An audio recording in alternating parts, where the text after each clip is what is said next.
Progress never stops, neither should you. At PwC, we make sure you're ready for what's next, with the expertise and technology you need to outthink and outperform. We're with you, sleeves rolled up, start to finish, so you can stay ahead, so you can protect what you built, so you can create new value. We build for what's next, so you can get there now. PwC, so you can.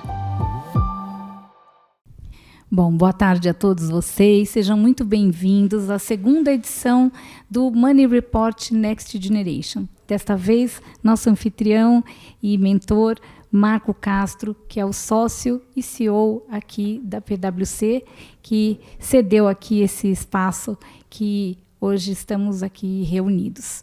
Alguns de vocês estão aqui hoje pela primeira vez, então depois a gente vai explicar um pouquinho a dinâmica. E nós temos um grupo de WhatsApp, que é o grupo jovem do Money Next Generation, que agora já tem os contatos de vocês que estão pela primeira vez. Então hoje, ao término desse encontro, vou incluir os novos para que vocês façam parte do grupo.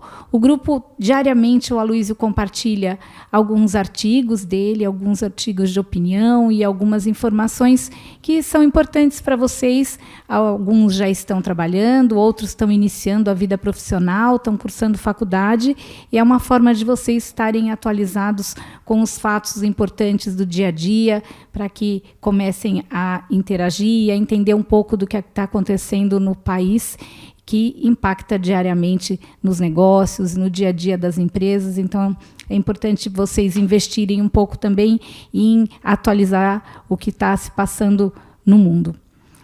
Queria fazer um agradecimento especial à Renata, que é a nossa mentora, inspiradora também de hoje. A Renata tem uma agenda que é uma loucura, que ela viaja o Brasil inteiro visitando o Grupo CRM, para quem não associou, Copenhague, Brasil Cacau, e ela visita todas as... Coffee também, né? Coffee, ela visita pessoalmente todas as lojas, franquias, roda o Brasil inteiro, não só nas lojas, mas também fazendo palestras, mentorias, e foi meio que desafio ela estar aqui com a gente hoje. Então, a gente vai pedir e contar um pouquinho com cada um de vocês para a gente ter uma disciplina aqui, para a gente cumprir o horário. Nossa ideia é terminar esse bate-papo por volta das 19 horas, e depois vocês vão ter comidinhas, sorvetes, uma bebidinha para poder se conhecer, conversar um pouco, trocar entre vocês, que eu acho que também é bacana, que alguns podem ter carreiras complementares, podem também ajudar a tirar dúvidas, quem já passou por uma situação e o outro está iniciando agora. Então, esse momento de troca de vocês é importante. Então, vou passar para o Marco dar boas-vindas a vocês. Obrigado, Cris. Obrigado, Aloysio. Bacana fazer parte dessa conversa aqui com vocês. Sou entusiasta desse tipo de iniciativa. A gente tem programas próprios que a gente traz os jovens para cá. Na realidade, a nossa firma depende disso. Vou poder falar um pouco aqui com vocês, mas a gente trata um contingente de jovens todo ano, emprega, desenvolve, então isso é a nossa cara. Então é um prazer estar aqui, é uma honra receber todos vocês aqui. Renata também, obrigado pela presença aqui. O Money Report tem sido uma parceria incrível que a gente tem conduzido ao longo dos últimos anos, juntos aqui, com a expectativa de continuar com isso. Sintam-se em casa, a gente vai ter um coquetel na sequência, como a Cris colocou melhor do que eu, né? Comidinhas, bebidinhas e tudo mais, então até para ajustar ao tom do público, é assim que será. É um prazer, eu vou estar aqui com vocês, fiquem à vontade. Bom, agora eu vou passar a palavra para Maria Luísa Falcão, que esse grupo surgiu de uma ideia que ela teve durante a nossa comitiva em Nova York, que Marco estava conosco também, e alguns pais de vocês também estiveram nessa semana, que é a Brasil Week. Exatamente. Então, é uma semana importante para a gente. Esse ano a Renata não foi, mas o ano passado estava conosco lá, uma semana de agenda bastante intensa, e lá a Má teve a oportunidade de conhecer e vivenciar durante a semana, e aí, no último dia, ela sugeriu que tinha sido tão boa a experiência dela de participar e dessa troca, e aí sugeriu da gente formar esse grupo. E aí, assim surgiu o Money Report Next Generation. Então, agora a palavra é sua.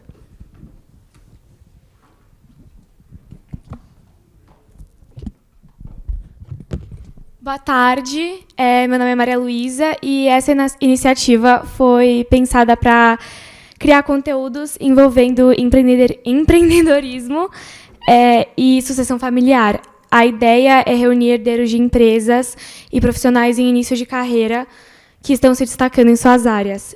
A gente vai iniciar com o meu pai, o Aloysio Falcão, e depois teremos a Renata Moraes Vick, que é a CEO do grupo CRM, e a gente precisa de uma certa disciplina para encerrar por volta das 7. Bom, pessoal, eu queria, antes da gente começar a nossa conversa aqui, introduzir a Renata e o Marco de uma maneira diferente, porque os dois têm uma coisa em comum.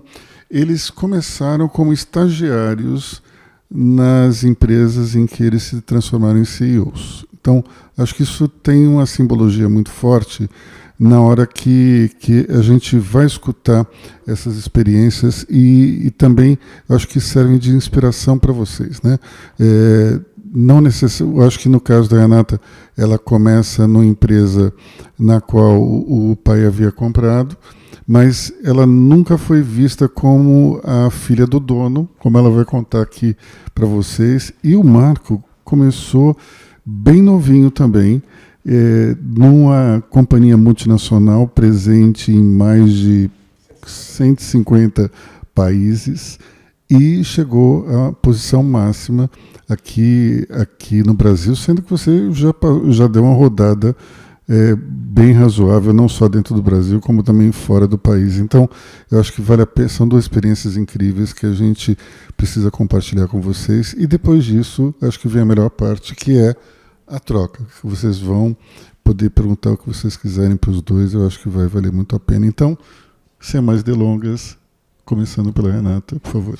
Obrigada, Luísio, obrigada, Cris, mas eu disse que a anfitriã hoje é a Malu, né? Estamos aqui falando de novas gerações, então que alegria ver a Malu trazendo essa iniciativa, né? E assim como o Marco falou, eu também sou uma grande entusiasta, adoro estar com vocês e falei para a Luísio que com certeza vou me apresentar brevemente, mas a melhor parte vai ser a troca, então queria estimulá-los aqui a usar, né, desse nosso espaço para que vocês saiam daqui, né, super abastecidos, né, inspirados, motivados, porque o jovem tem essa beleza, né, e eu, toda vez que estou conectada com vocês, confesso que acaba trazendo em mim aqui, né, a lembrança do meu início aqui com 16 anos, bem mais nova do que muitos de vocês aqui, né, então comecei minha trajetória com 16 anos, por iniciativa própria, então aqui já está a primeira lição e a que eu carrego até hoje como, de verdade, a minha grande força motriz, que é a intencionalidade. Meu pai hoje, com 81 anos, diz para mim, né, com a sabedoria, né, das pessoas mais experientes, eu acho que o jovem tem atração, tem a paixão, é destemido, quer fazer, isso é muito potente, né, quando a gente pensa no quanto vocês podem mobilizar as organizações, mas também, né, o balanço entre a experiência, né, daqueles que já passaram pelo caminho que vocês ainda vão passar, aliado à força, né, que o jovem tem, é muito, muito poderoso. E meu pai hoje, né, aos 81 anos, diz assim: Renata, de uma forma muito simples, não teria dado certo se tivesse partido de mim. Só deu certo porque partiu de você. Né? Então, começa, acho que a primeira grande lição, quanto a gente tem que ter clareza, né, sobre aquilo que a gente quer, e todo o projeto que a gente entra, a certeza de que a gente tem que entrar para fazer grande, né, para deixar a nossa digital, para construir aquele caminho, né, como a Aloysio bem falou, não era o caminho da continuidade do que o Celso fez, né, o que o Celso fez tem muito valor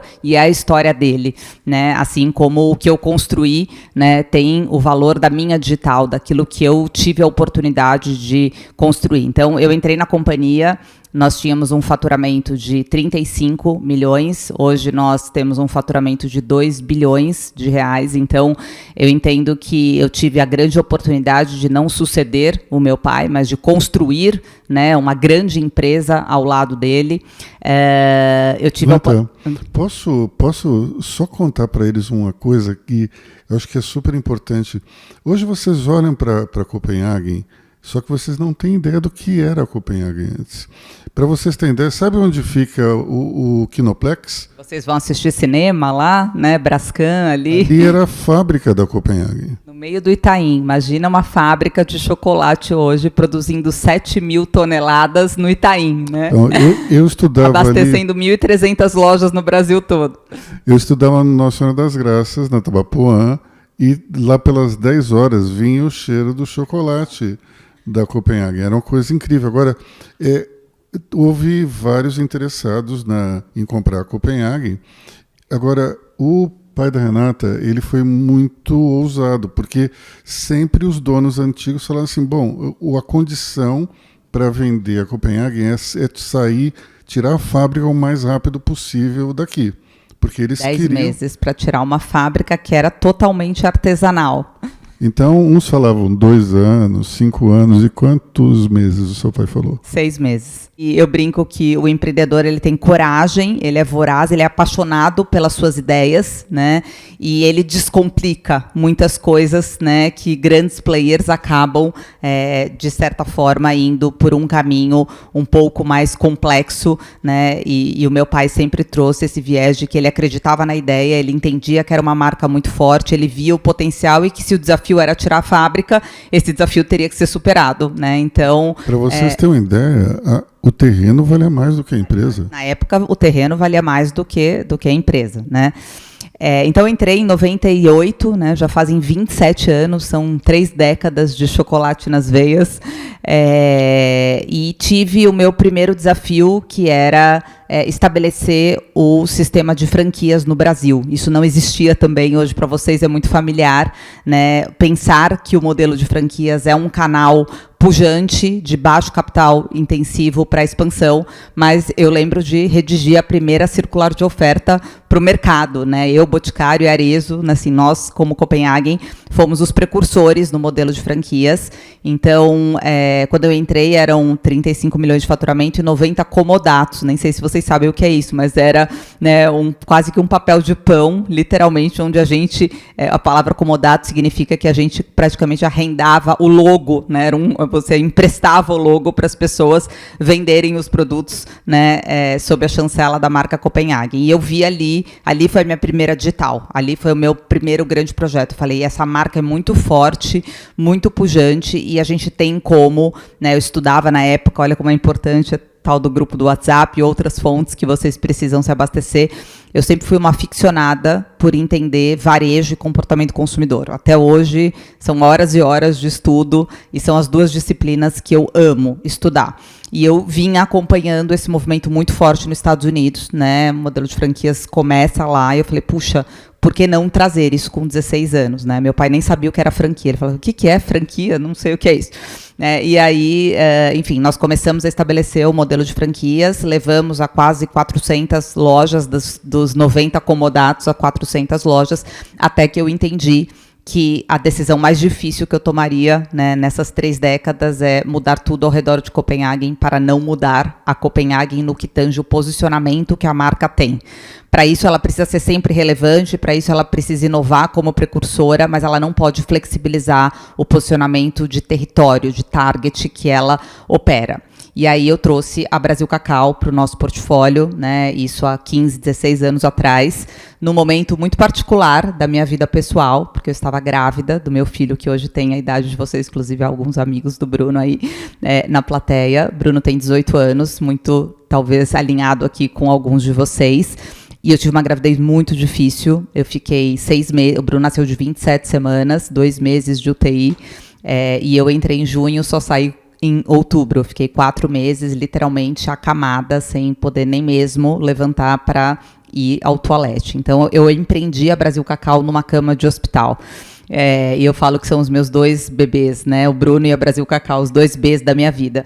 E foi, sem dúvida nenhuma, a maior inflexão estratégica da minha carreira e a mais assertiva. Hoje a Copenhagen só é a Copenhagen, né? Do tamanho que ela é e na relevância que ela tem, porque ela foi muito fiel, né, ao seu posicionamento, e ela, na bifurcação, não flexibilizou, né? Quanto mais você faz a sua lição de casa bem feito, mais o movimento que gera no mercado passa a ser numa condição onde você pode escolher e você não é escolhido. Né? Então, nós não fomos a mercado para vender a companhia. A Adva não tinha a menor pressa de sair, a gente podia ficar mais 10, 15, 20 anos. É um fundo que tem uma característica diferente quando ele pensa no evento de liquidez, mas nós dobramos a companhia em 2 anos e o plano era dobrar em 5. Ou seja, ficamos tão concentrados na nossa lição de casa que a gente surpreendeu o mercado e aí os players estratégicos todos olharam e falaram, uau, esse case precisa ser minimamente precificado. E aí nós recebemos o convite, né, da Nestlé, Mondelez e outros players que entraram para um processo e aconteceu, né, o evento de liquidez em setembro, 7 de setembro, olha que legal para o Brasil, né? Em maior empresa, maior deal da América Latina aconteceu dia 7 de setembro aqui, um super presente. Né, estamos aí já no nosso 2º ano, então agora eu tive também a oportunidade de continuar, né, como CEO nesse mandato de 2 anos, agora integrando uma multinacional. Então esse é um pouquinho da história, só para dar repertório para vocês ficarem super à vontade aqui de querer conhecer um pouquinho mais, né, de toda essa história aí de quase 3 décadas. Vamos agora ouvir o nosso outro intern turned into CEO. Então, Luiz, eu vou fazer um rápido retrospecto aqui, porque a diferença que tem aqui, na realidade, o Luiz não mencionou, ele foi gentil em não mencionar. 2 semanas atrás eu completei 41 anos de PwC. E não foi meu primeiro emprego, eu já trabalhava 4 anos antes. Então, quando eu... Tá bem, hein, Marco? Você sabe que um dia eu falei no palco isso, quando eu saí tinha uma fila perguntando, escuta, qual creme que você usa? Mas eu acho que parte disso, de fato, é o prazer de fazer o que eu faço. Na realidade, eu estou aqui dentro, eu comecei aqui, eu estava no meu primeiro ano da faculdade. Pouco usual isso acontecer nos dias de hoje, é muito difícil, eu era muito jovem. E aí... minha vida inteira nessa... Bom, a primeira fase da vida não dá para dizer que foi considerado tão relevante para dos 40 que vieram depois. Então, eu cresci aqui dentro, comecei como trainee da PwC. Foi acho que talvez valha a pena fazer só um segundo aqui de retrospecto. O que é PwC? PwC hoje é um network de firmas, nós somos partnerships locais, em cada território que a gente atua é uma sociedade local, então eu sou o sócio e responsável, presidente eleito pelos meus sócios aqui do Brasil, nós somos 200 sócios, e a gente tem um network, talvez um paralelo bom é a franquia, é mais ou menos como se fosse uma franquia, a gente tem protocolos, metodologias, a gente opera debaixo do mesmo brand com compromissos de qualidade, tem uma parte do negócio que é regulada, que é a auditoria, então a gente tem um regulador internacional e local que cuida desse assunto. Tudo que a Renata fez ali, provavelmente teve a chancela de algum auditor, um assessor da tributária, tudo que a gente faz é esse bastidor que ela comentou ali de tudo aquilo. Então, hoje a PwC no mundo é uma empresa que fatura mais de 60 bilhões de dólares, ela está em 158 países, ela tem perto de 400 mil funcionários, ela tem 12 mil sócios no mundo. Esses 12 mil sócios são nesse formato que eu falei de território. Só nos Estados Unidos são 4 mil sócios que formam uma única sociedade. E aí o que existe para controlar essa franquia gigantesca é um conselho global do qual a gente faz parte. São 20 países, são 18 países na realidade, que conduzem a gestão da PwC. É esse grupo que define caminhos, orçamento, faz avaliação da gestão global, faz avaliação dos territórios, faz acompanhamento. Eu aqui tenho uma característica, assim como os outros presidentes das PwC, eu sou avaliado e acompanhado pelos meus sócios. Eu fui eleito há 5 anos atrás, meu mandato começou em julho de 20, por um termo de 5 anos. Esse ano, em março, eu fui reeleito para mais 5. Acho que é um sinal de que as coisas estão indo bem. Na realidade, eu vou chegar nesse ponto já da história com vocês. Então, eu passei minha vida aqui, eu comecei na auditoria, eu fiz ciências contábeis, depois me especializei em finanças, fiz mestrado em finanças, estudei fora, fiz uma série de coisas ao longo da vida. Tudo isso que eu fiz eu estava trabalhando na PwC. Algumas vezes eu me licenciei para estudar na Inglaterra, para estudar nos Estados Unidos, para estudar no Canadá. Eu tive algumas temporadas boas que eu fiz isso. Morei fora por um tempo.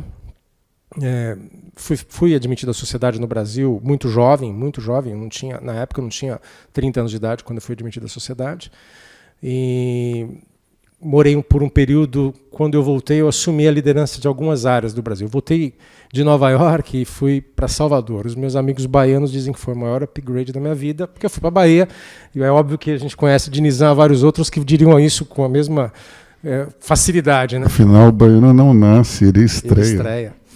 E aí eu passei essa temporada lá, tive a oportunidade de liderar o escritório, depois eu consolidei a região, na realidade a gente já tinha escritórios que operavam de uma forma separada, mas a gente caminhou para um processo de consolidação e a gente hoje trabalha em regiões. A gente tem 22 escritórios no Brasil hoje, distribuídos em 5 regiões. A gente hoje tem mais de 5 mil funcionários no Brasil.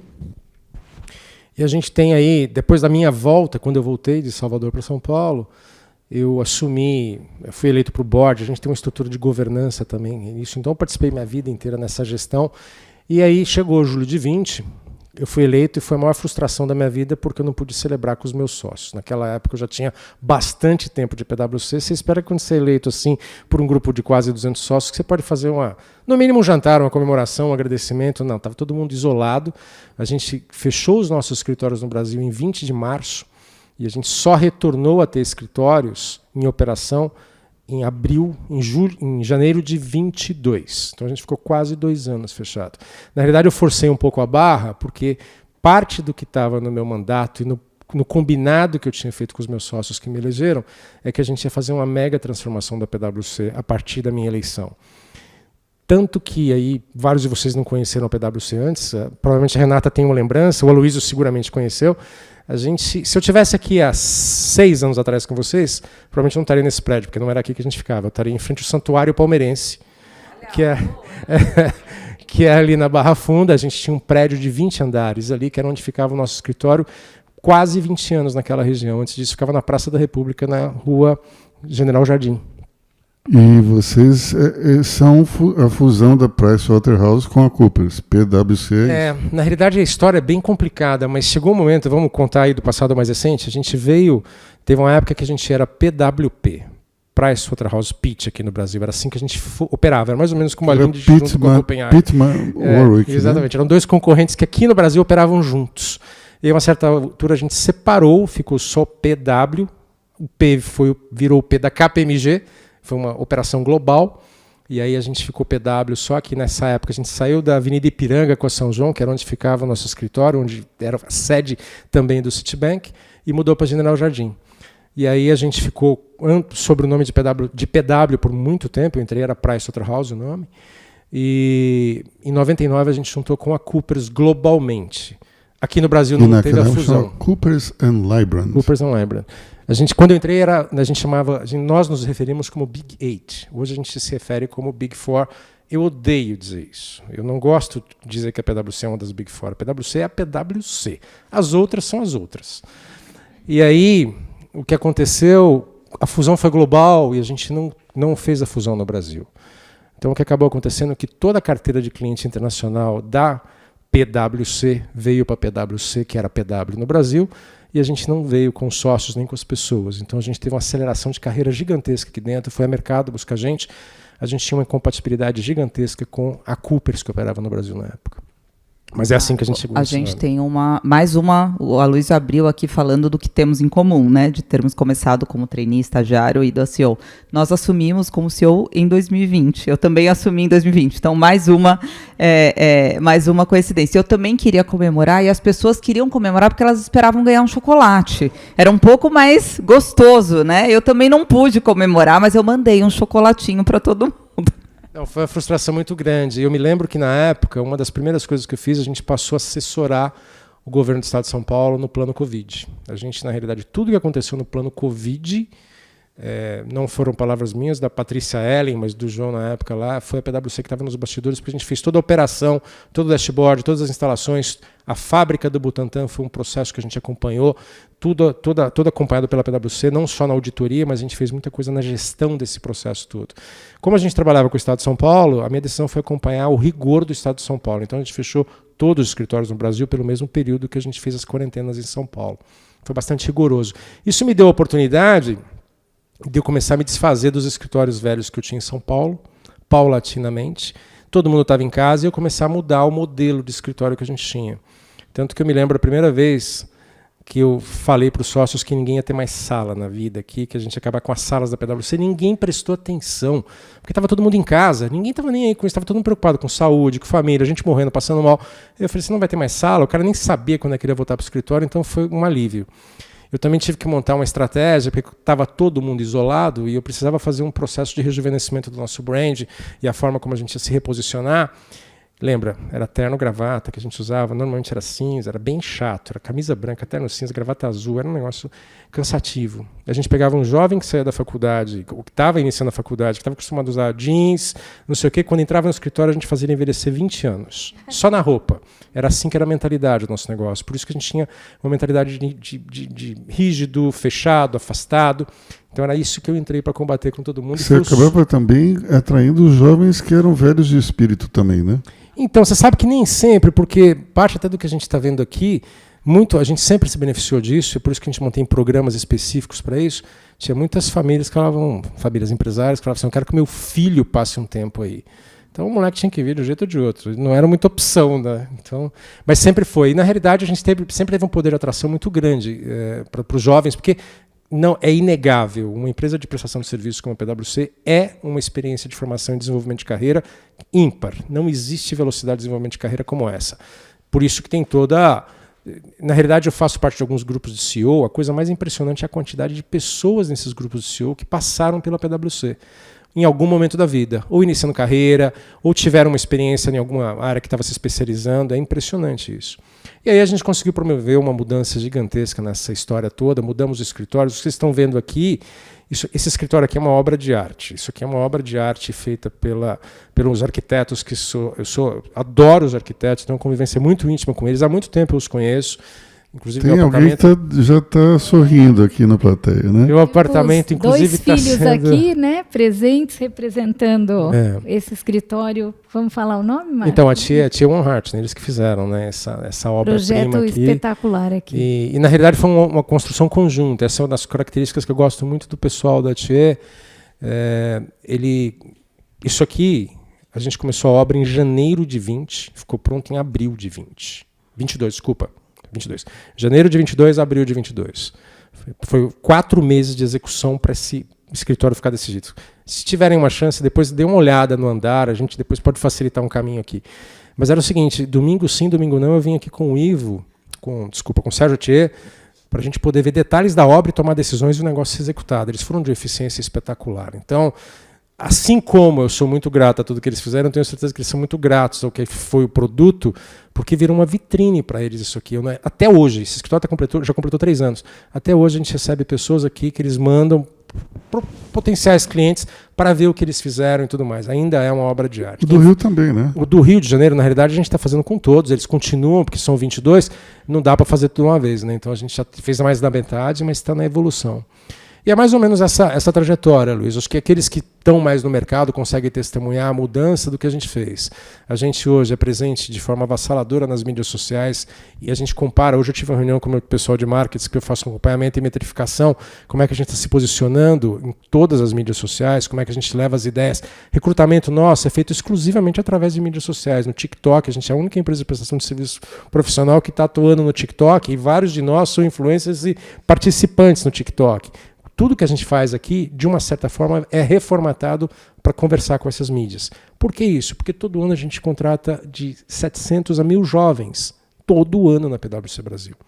E é a partir daí que a gente forma a nossa força de trabalho, é a partir daí que a gente, inclusive, nutre os futuros clientes da PwC no mercado, porque eles saem e vão trabalhar no mercado e vão levar daqui uma imagem muito boa.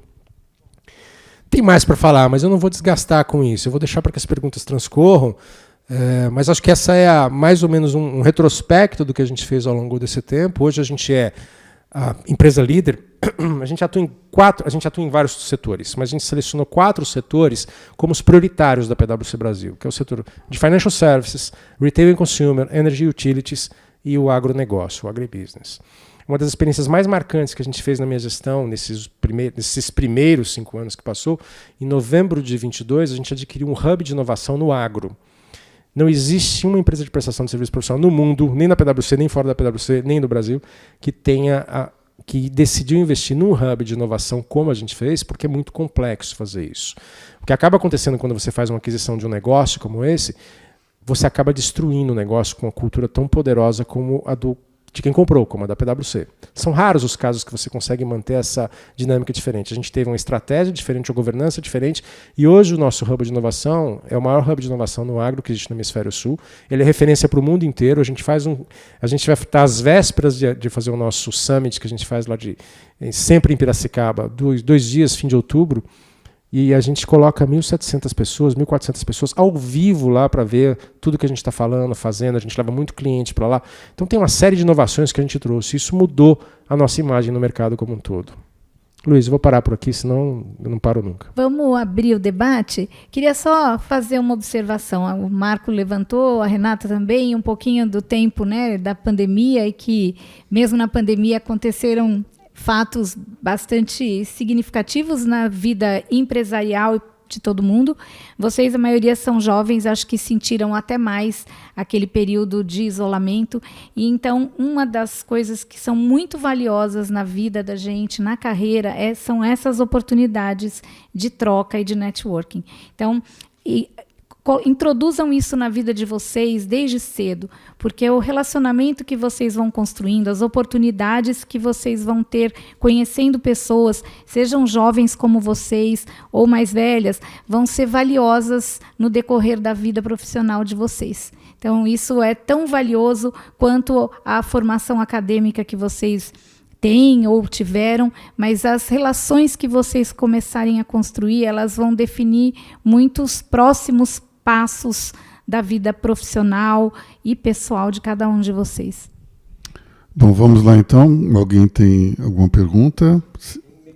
Já temos. A Júlia está com o microfone, ela vai ficar aqui na lateral e aí cada seria um legal faz já, um sinalzinho. quem pegar o microfone já fala o nome. Já fala, se apresenta, fala o nome e se apresenta. Eu sou o Luca Von Hatt, da Tia Von Hatt, estou aqui com a minha irmã Alik. Ele acha que tem direito de réplica, só porque eu mencionei. Primeiramente, queria agradecer pelo convite a Luísio, Cris, por estar aqui, Renata, Marca, uma honra estar aqui ouvindo as experiências de vocês, ouvindo um pouquinho do tempo de vocês e tudo que vocês passaram.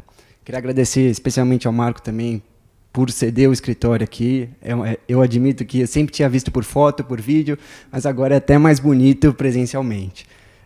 A minha pergunta vai tanto para a Renata como para o Marco, em questão de inteligência artificial. Como vocês têm tratado o assunto no quesito de recrutamento de novos talentos em inteligência artificial? É uma área nova, em tese, e é muito difícil encontrar um profissional pronto já para inteligência artificial.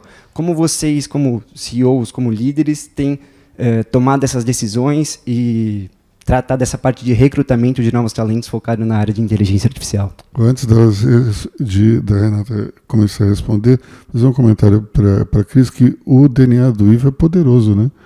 Porque os dois são iguais ao pai, impressionante. Foi um prazer, inclusive, estar com seus pais. Não fui esse ano, mas estive ano passado e foi um prazer.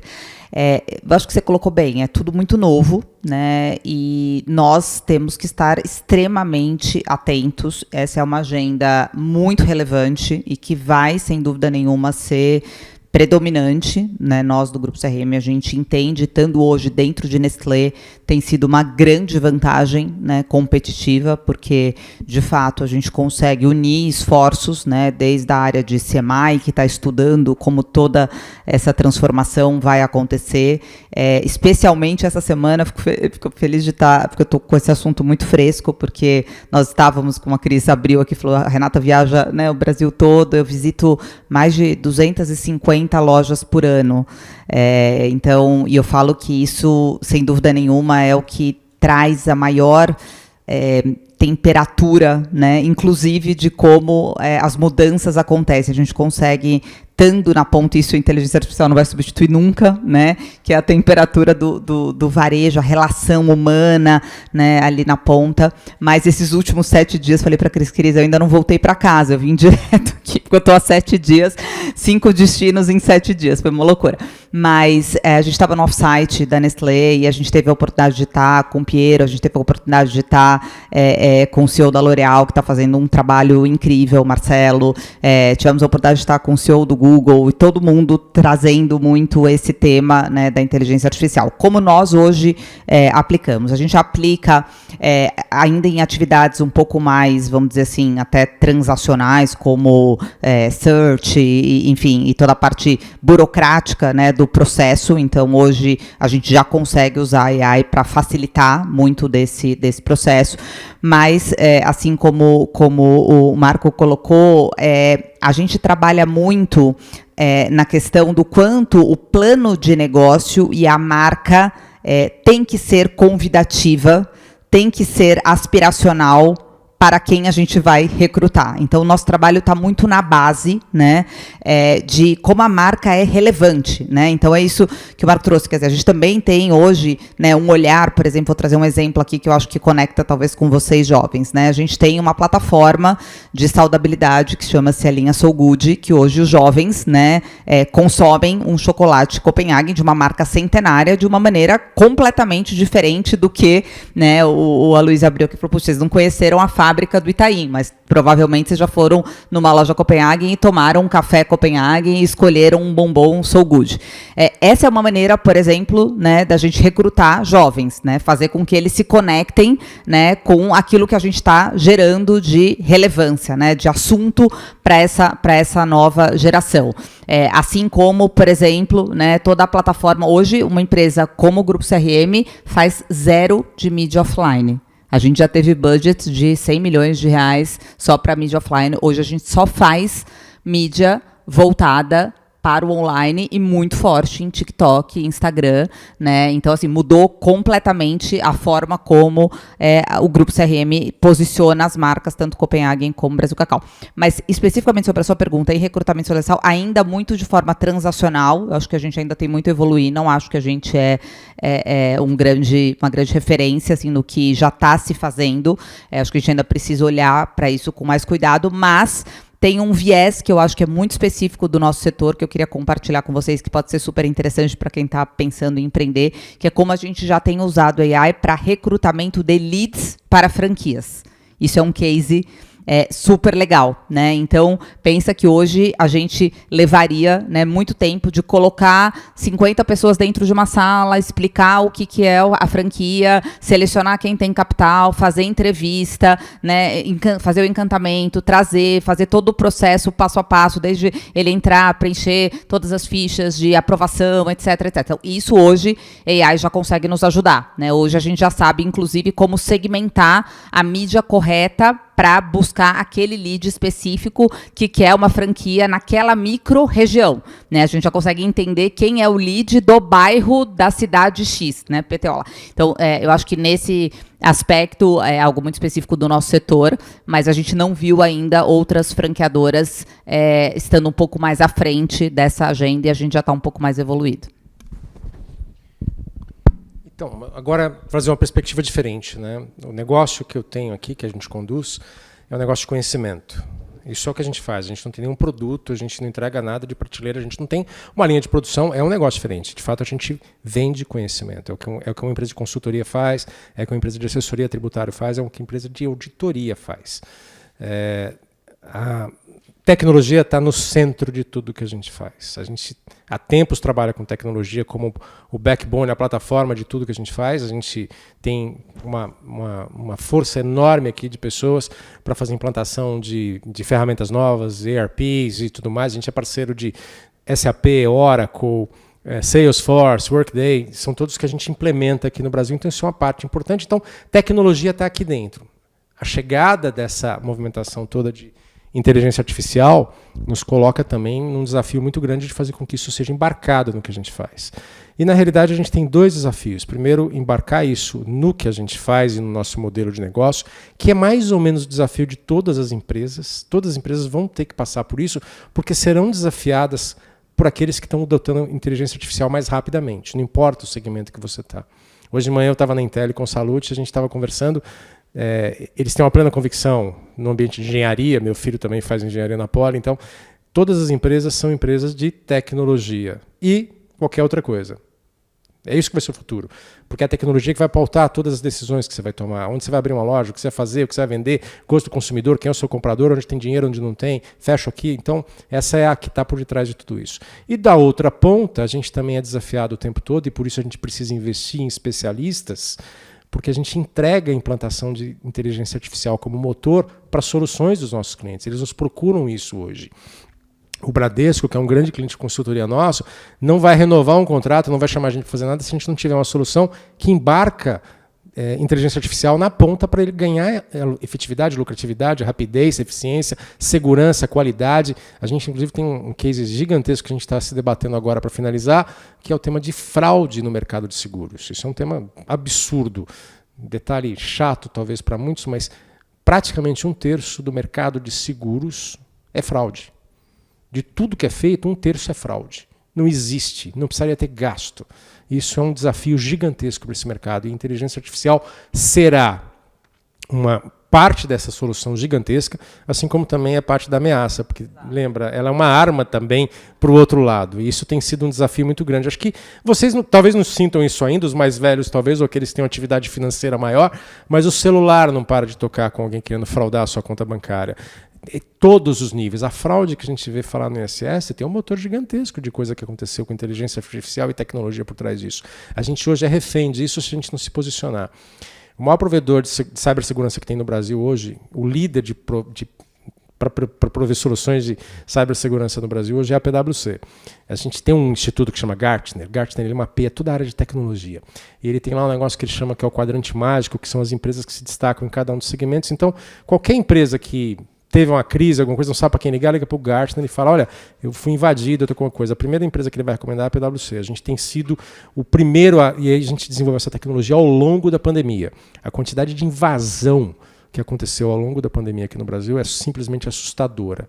E acho que, obviamente, tem uma lógica por trás disso. Qualquer dia, se quiser, a gente tem pessoas que sabem explicar detalhadamente por que isso caminhou e por que isso está crescendo nessa velocidade, mas a gente cresceu o nosso negócio aí, fazendo esse tipo de coisa.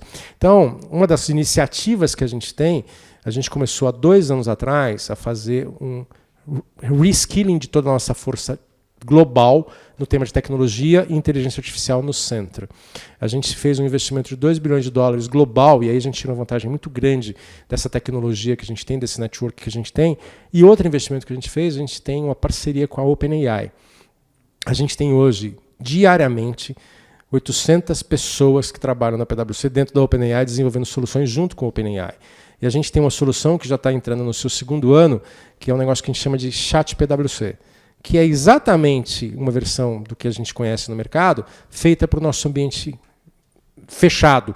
Porque como a gente lida com questões confidenciais, a gente audita empresas, as informações que a gente coloca numa ferramenta não pode ultrapassar os nossos muros.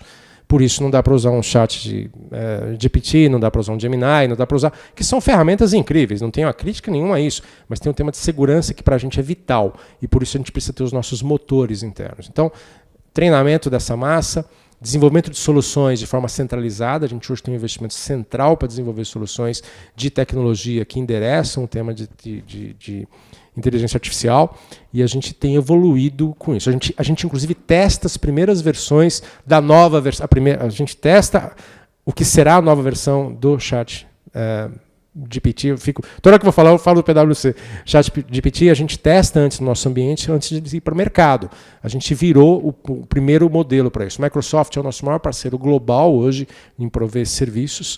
Quem for lá nesse hub de inovação que falei, vai ver lá na porta que ela é o escritório de inovação, um pedaço do escritório de inovação da Microsoft no Brasil fica dentro desse hub de inovação nosso no agro. Então esse é o mecanismo que a gente está usando para fazer com que eu tenha um coach pessoal de inteligência artificial. Eu tenho sessão semanal com ele e tem parte das rotinas da minha vida que já estão nesse modelo. Eu não reconcilio o meu banco mais. Eu pego o extrato e ele já me dá as coisas que eu preciso olhar, ele já lança na minha planilha, ele já faz as minhas projeções e atualiza o meu orçamento do ano em função disso. Isso eu fiz sozinho com o meu coach de inteligência artificial. Eu não olho mais extrato bancário, eu não olho... Tudo isso já vem automaticamente me chamando a atenção para os pontos que eu preciso. Isso na dimensão pessoal. Na dimensão profissional, a gente tem um monte de ferramenta. Muitas não estão prontas. Muitas estão aquele sofrimento de que não funciona, leva um tempo. Tem uma curva de frustração gigantesca. Mas isso está no core do nosso negócio. Eu acho que vocês têm que entender uma coisa interessante, que é o seguinte: a relação que vocês têm com seus pais é muito diferente da relação que seus pais tiveram com os seus avós. Eu vou dar um exemplo aqui. Eu pedi para o Rafael Gustavo. Quantos anos tem o pai de vocês? Vocês sabiam que com 56, o pai do Gustavo, do Rafael, ele surfa. Vocês conseguiriam imaginar o avô de vocês fazendo isso com 56? Acho que não, né? Então, primeiro, essa é uma geração diferente. E o que une vocês a eles é justamente essa curiosidade pela tecnologia. Hoje, o ChatGPT, Gemini, Grok, o que você imaginar está na vida deles também. E conversando com o pai aqui do Luke e do Luigi, o Luciano, outro dia, eu estava perguntando o seguinte: qual é a geração que tem maior dificuldade para abraçar a inteligência artificial dentro da empresa? E eu imaginava que iria ser a minha, mas ele disse que não. É de quem tem de 30 a 40. Os mais novos estão super envolvidos, os mais velhos também, mas quem está na média gerência é quem tem hoje as maiores resistências. Então, olha que oportunidade incrível para a geração de vocês. São, né? E acho que só complementando aqui o que o Marco trouxe, eu acho muito legal, e trazendo aqui um pouco do gancho com a Luísio, que eu disse, né, eu tenho um filho de 18 e eu tenho 43. Então, eu fui mãe com 24, né?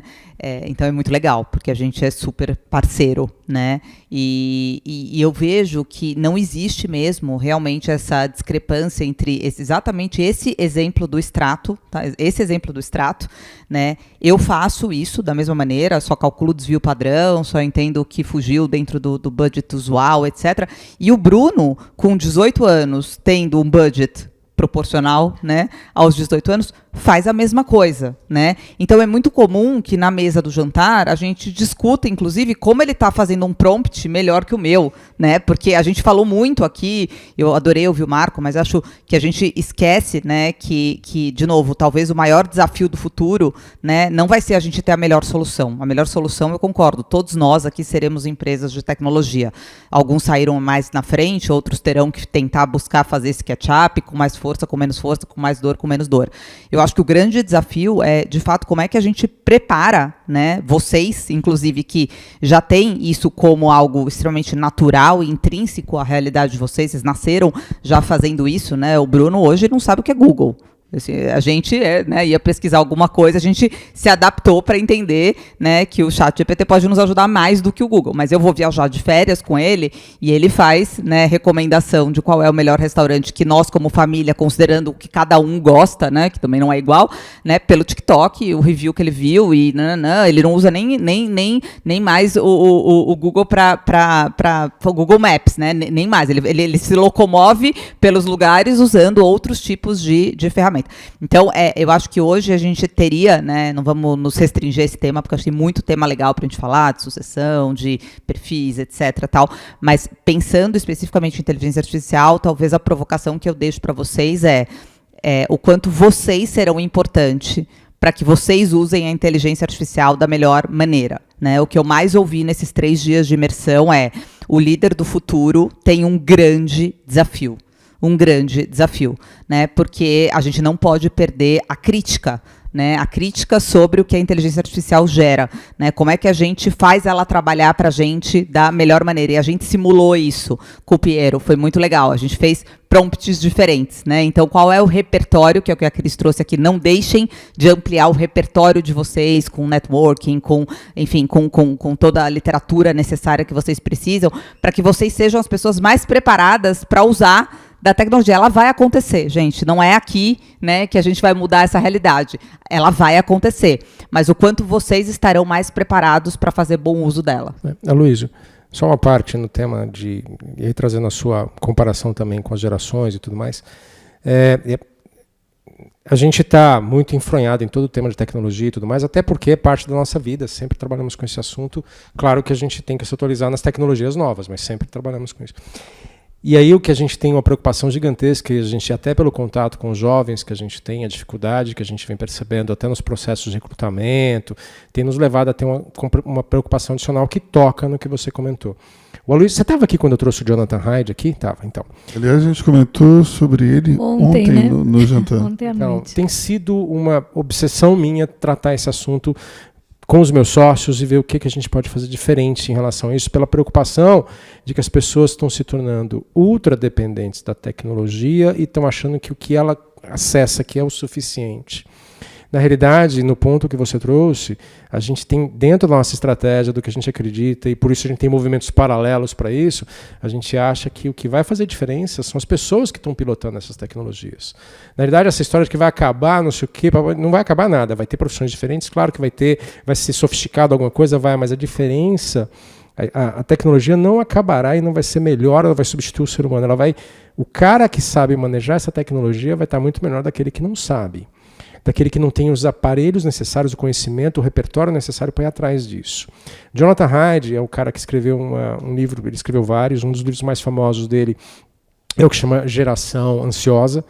Ele é o tema do momento em tudo que é lugar, a gente está discutindo legislação para isso e tal, e a gente tem uma conexão recorrente com ele, porque a gente está trabalhando com algumas soluções de tecnologia para empresas que podem ajudar a limitar acesso, a idade, é uma preocupação muito grande que a gente tem com isso, e é um debate muito recorrente e complexo. A gente está trazendo a Dom Cabral para uma conversa sobre esse assunto também muito importante, porque a gente precisa fazer com que isso seja de consciência das lideranças atuais para ajudar as lideranças futuras nesse caminho todo.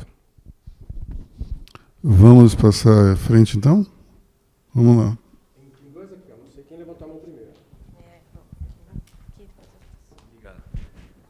Minha pergunta é para Renata. Nome. Luigi Luft, da Luft Logistics, que é uma empresa que inicialmente era de logística, hoje está migrando para esse lado tech.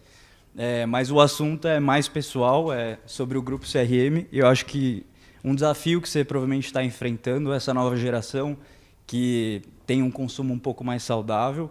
E eu queria saber como é que está a estratégia digital para poder, pegar esse público jovem. E qual que é a estratégia da experiência física e digital que eu vejo que vocês implementam para trazer esse público novo ou um novo público? Muito legal a tua pergunta. Esse, eu acho que talvez tenha sido o case de maior sucesso do Grupo CRM, porque é muito fácil, depois que tudo já aconteceu, a gente olhar para trás e falar, uau, como foi estratégico. Eu brinco que primeiro me chamam de louca, depois me falam que eu sou visionária. Eu falo, tá tudo certo. A gente primeiro tem que passar por louca para depois ser vista como visionária. Mas pensa que a gente começou esse movimento de trazer a plataforma So Good, que hoje já representa mais de 12% do faturamento da nossa companhia e cresce 25% ao ano, ou seja, a categoria hoje que mais impulsiona crescimento dentro do nosso negócio, em 2017, o início do trabalho, que originou, a linha So Good, pensando em todo o composto, que é ter uma linha realmente saudável, que une indulgência, sabor, porque ninguém quer um chocolate Copenhagen saudável, que não seja gostoso, e ninguém quer um chocolate, que tem muitos aí no mercado, que são gostosos, mas que quando você lê, a fórmula não é tão saudável assim. Então, de novo, isso também fala muito sobre o aspecto dos inegociáveis, da cultura da organização. Então, o nosso compromisso, com o nosso consumidor de ter uma proposta de valor clara, é algo inegociável. Então, tinha que ser saudável, tinha que ser gostoso, tinha que ter qualidade e tinha que chegar primeiro no mercado, Então, a plataforma So Good, ela entrou com dois vieses que não são tão óbvios, tá? E eu acho que isso é legal falar para vocês entenderem um pouco como funciona o planejamento, das organizações. O primeiro não óbvio é que, quando a gente trouxe essa plataforma, ela não foi pensada e lançada como uma nova linha de produto. Ela foi pensada como uma plataforma de negócios que poderia conviver dentro ou fora da Copenhagen. Ou seja, dentro do canal que a gente tem hoje predominante, que é franquias, as duas únicas categorias que podem virar um spin-off, né, e irem para outros mercados é Soul Good e cafés. Né? Então, isso é super estratégico, porque pensa que lá atrás a gente falou, puxa, a gente tem uma marca forte, restrita a um canal, né, que eu tenho que respeitar, de novo, a experiência de boutique. Né? Então, Soul Good hoje não é óbvio que você vá numa loja Copenhagen, que é super indulgente, procurar um produto saudável. Então, por exemplo, nós já estamos hoje no canal Pharma, né, dentro de todas as RDs, Panvel, porque faz todo sentido, é um sampling pago para a gente. Né? A gente tem receita, rentabilidade, ao mesmo tempo a gente gera experimentação e se conecta com novas gerações. Então, é estratégico, é canal. A gente estava pensando num canal. Segundo ponto, todo mundo pensou, né, que ao trazer um produto como esse, a gente ia absorver uma demanda de pessoas que hoje, celíacos, diabéticos, intolerantes à lactose, que não podiam usufruir, né, da indulgência deliciosa que é Copenhagen. E eu entendi lá atrás que o objetivo de trazer Soul Good era trazer frequência para os atuais.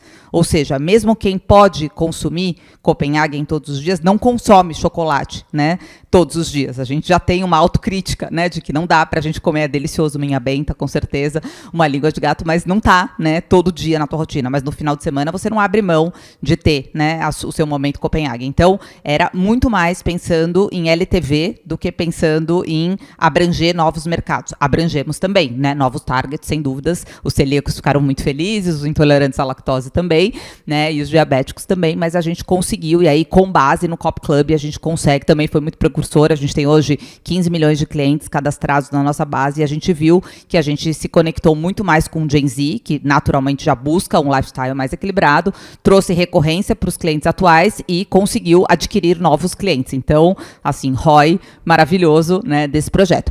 E isso trouxe, olha lá, já está no quantos pontos você tem? Deixa eu ver se você é heavy user. Ah, tem que tá, eu vou pegar ele no pulo aí. Ó, você vai ganhar um pin da Emily in Paris, olha que legal. Inclusive, as meninas estão enlouquecidas, hein, com a campanha de Emily, que é uma campanha super Gen Z, né? Então, a ideia era que a gente conseguiria, através do CRM, né, abordar e monitorar como é que estava o comportamento. 113 mil? Uau! Muito bom, hein? Olha, vai acabar com o estoque lá de resgate. Onde se resgata? No Iguatemi? Tem que avisar. Então, acho que isso foi uma estratégia que não é tão óbvia quando a gente pensa, as pessoas, mas é lançamento de produto? É zero lançamento de produto, zero, né? É realmente uma estratégia super vencedora para atrair novos targets, para gerar recorrência nos atuais e para fazer a gente testar novos canais. E o terceiro ponto que conecta com o digital, que você me perguntou, foi um laboratório muito bem executado sobre como sair do offline. Porque a linha Soul Good, ela trabalha, como todas as outras, né, agora a bola da vez é a proteína, né, sobre um senso de comunidade. Né? Então, eu entendi lá atrás que a gente poderia, né, usar da comunidade, né, na época de wellness e, enfim, tem várias comunidades que se conectam com Soul Good, para que a gente pudesse fazer um lançamento focado 100% no digital. E isso nos trouxe muito aprendizado sobre como hoje a gente faz isso no mar mais aberto, né? Falando do que é o core do negócio, em abenta, língua de gato, etc. Hoje a gente não mais, né, precisa ficar refém do offline e a gente já consegue trabalhar. E o e-commerce, né, que eu falo que o digital, isso é muito importante para vocês, digital não é compra online. Né, digital, eu tive um desafio adicional, aí um layer, né, em 2020, além de não poder comemorar com os meus amigos, pensa que eu estava há 18 dias da Páscoa. Então, diferente de passar desapercebido algumas das minhas decisões, ao contrário, todos os holofotes estavam sobre as decisões que eu tomaria, porque a Páscoa representa 30% do faturamento anual da nossa companhia e 45% a 50% da rentabilidade anual dos nossos franqueados. Ou seja, qualquer movimento que a gente fizesse ali poderia definir a continuidade de um negócio centenário ou não. Né? Tinha que ser cirúrgico. Eu sentei na cadeira e ganhei a pandemia, faltando 15 dias para a Páscoa. Vocês imaginam o grande desafio. E aí o digital, ele veio, né, também sob uma ótica, agora tentando trazer para vocês, da liderança, né, de não ser contingência. Ele precisava resolver uma contingência, porque em 15 dias é claro que a gente não ia resolver nada estrutural, não tínhamos, né, a PwC ali para nos ajudar naquele momento, mas a gente precisava, eu entendi, e aí eu fui extremamente disruptiva, também, mais uma vez ali, muitos dos meus colegas não entenderam o meu movimento, que foi o seguinte: eu nunca vi o ecossistema digital, que hoje já representa 17% do nosso faturamento, era 1% na pandemia, como canal da indústria. E muitos franqueadores ficam até hoje refém, entendendo. Você vai em reunião de board e fala assim, puta, mas eu tenho loja própria, multimarca, franquia digital. Né? Aí você fala, legal, digital então é um canal da indústria. Eu entendo como alavanca de same-store sales para o meu franqueado. Hoje, 95% de tudo que a gente transaciona no digital é ship from store, garantindo a mesma margem para o franqueado. Isso não existe no mercado. Né? Então, ele vende, eu não cobro take rate, eu não cobro nada. Eu entendo que é uma fonte de same-store sales para o meu franqueado e sell-in para mim como indústria. Então, tanto faz se eu estou vendendo da indústria para ele vender no físico ou se eu estou vendendo da indústria para ele vender no digital. Eu preciso atender o consumidor está no centro da estratégia. Se eu vender via CD, sendo muito eficiente, eu vou chegar em 3 dias. E se eu for vender para Manaus, vou chegar em, sei lá, uma semana com custo de frete altíssimo. Vendendo através das minhas 1.300 lojas, hoje eu entrego o Brasil todo em 3 horas. A gente consegue muitas vezes ser mais competitivo que o próprio Mercado Livre, que hoje para a gente é uma grande referência, chegando a bater até 40 minutos igual o iFood. Então foi uma grande disrupção, né, que começa do viés da liderança de como você quer fazer a transformação. Né? Eu não queria fazer a transformação olhando em ter mais um canal para a nossa indústria. Eu queria fazer a transformação tendo uma alavanca de same-store sales. Por quê? Porque o plano é crescer loja física, que é a tua pergunta sobre o físico digital. Hoje a gente cresce de 250 a 300 lojas por ano. Né? E isso só é possível porque o franqueado está cada vez mais pujante, podendo vender no físico e no digital.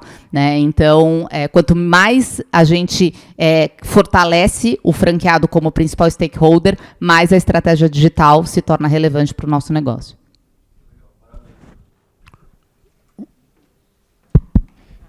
Tudo bem? Oi, Rê, tudo bem? Prazer, Marco. Amigos dos filhos.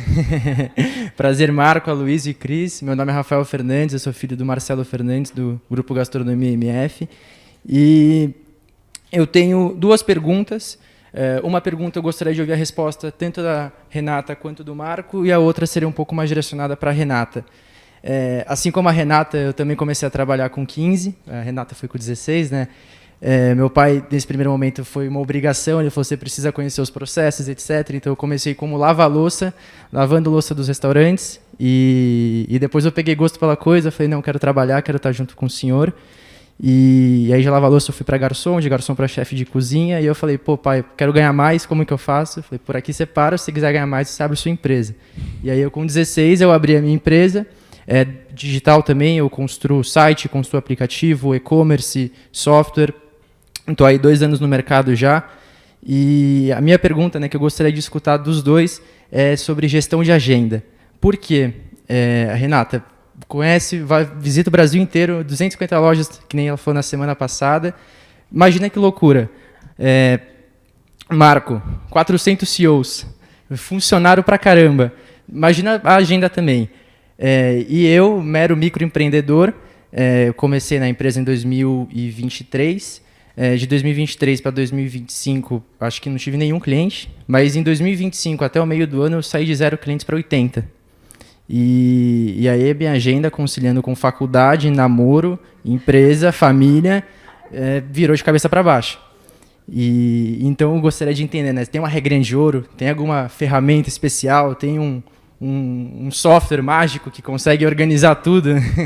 Esse é o problema bom de tentar resolver. Vamos lá, Renata, começa por você. Bom, primeiro, assim, muito legal e trazendo de uma forma muito empática.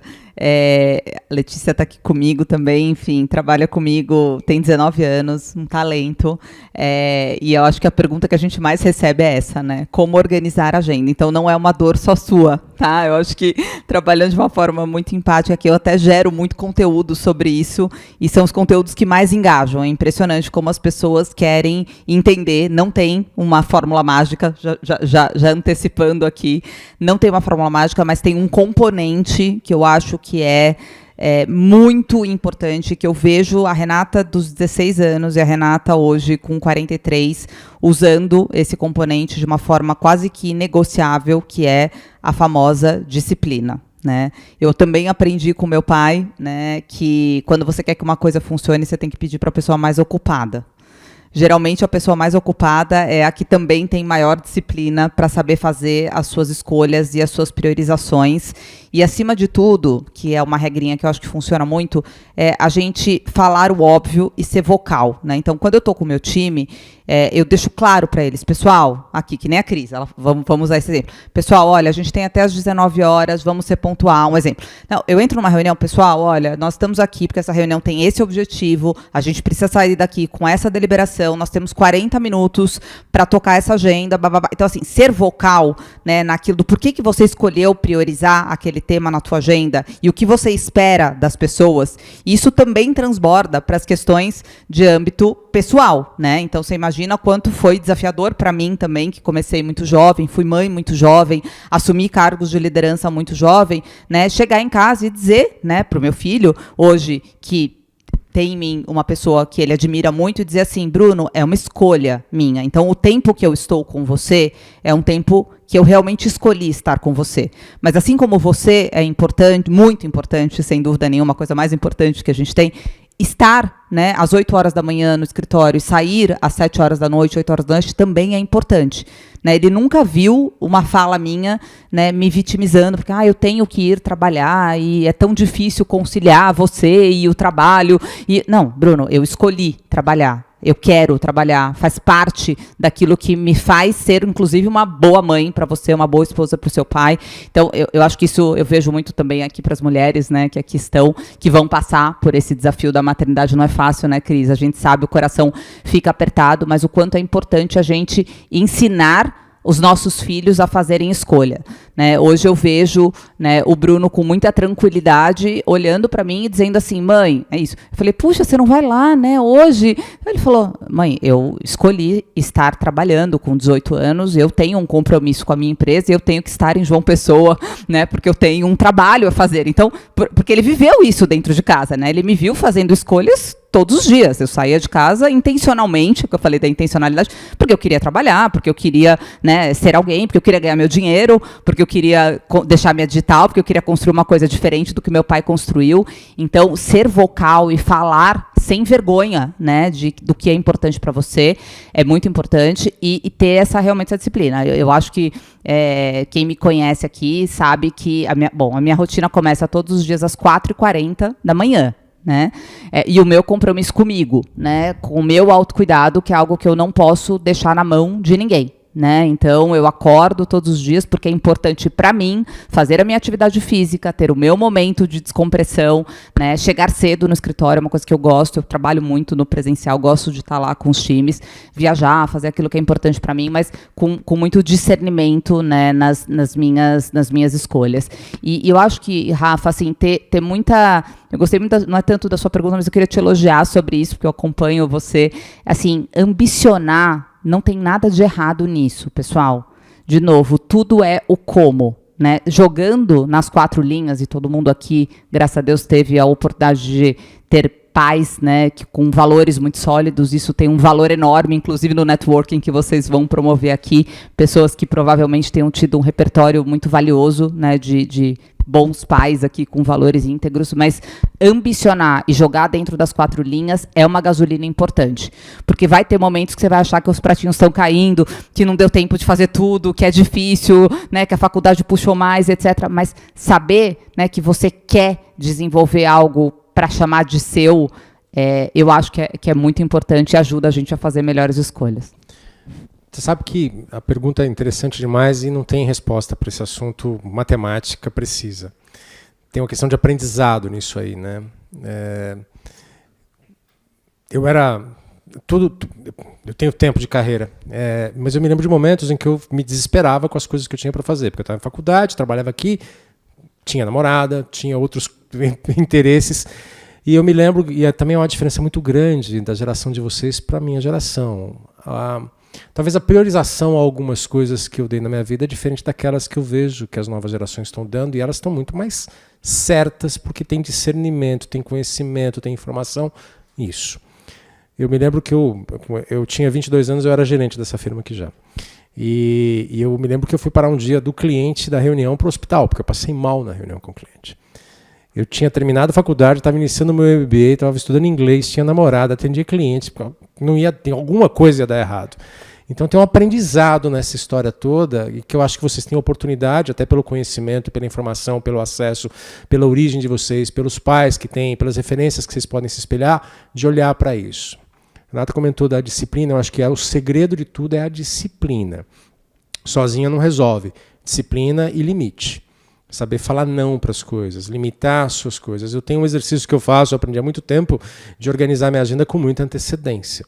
PwC, eu tenho 2 inícios de ano, né? Eu tenho o ano novo, que é o que a gente está acostumado, né? Natal, ano novo ali e tal, e PwC, o ano fiscal termina em 30 de junho. Então eu tenho um segundo ano novo, que é 1º de julho, que é quando começa a vida profissional aqui dentro e organiza as agendas. Então eu tenho pelo menos 2 paradas em que eu reorganizo a minha agenda de uma forma muito antecipada. A primeira coisa que entra na minha agenda é a minha agenda de treinos. Ela não sai nunca. Eu treino 6 da manhã. Eu tenho o mesmo personal trainer há 23 anos. Ele conhece onde dói, que faz, não sei o quê. Ele conhece todos os meus médicos, então isso me dá uma ajuda danada. Eu viajo muito. Então isso é um atrapalho nas minhas rotinas pessoais. Eu viajo, tem anos que eu chego a viajar, eu tenho funções globais, representando a firma e tudo mais, até na gestão de algumas coisas, e me faz viajar. Teve anos que eu viajei 60% a 70% do meu tempo fora do Brasil. Esse ano tem parado. O Aloysio e a Cris, de vez em quando a gente tem alguns convívios sociais, eu me lembro assim, Marco, você vai estar no Brasil? É a primeira pergunta que a Cris me faz. Em qualquer WhatsApp que ela manda, porque ela quer marcar alguma coisa, enquanto você vai estar no Brasil, e de fato eu estou vivendo um alívio danado. Julho e agosto não viajei, começo a viajar a partir da semana que vem.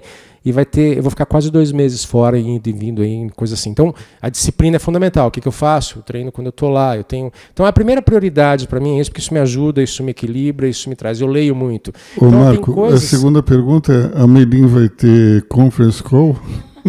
Eles conhecem minha mulher, e a minha mulher era famosa porque onde ela está comigo, nos eventos que a gente está, talvez nas rodas sociais, ela sempre está em call, porque ela também tem uma agenda absurda. Ela trabalha para a multinacional e ela também tem os interesses dela locais. Ela, por exemplo, essa semana está no Rio de Janeiro, ela é palestrante de um mega evento de direito tributário que está lá, e tem acontecido isso com frequência, mas é isso mesmo, né? Essa é a segunda pergunta. Mas a disciplina é fundamental, o limite é fundamental.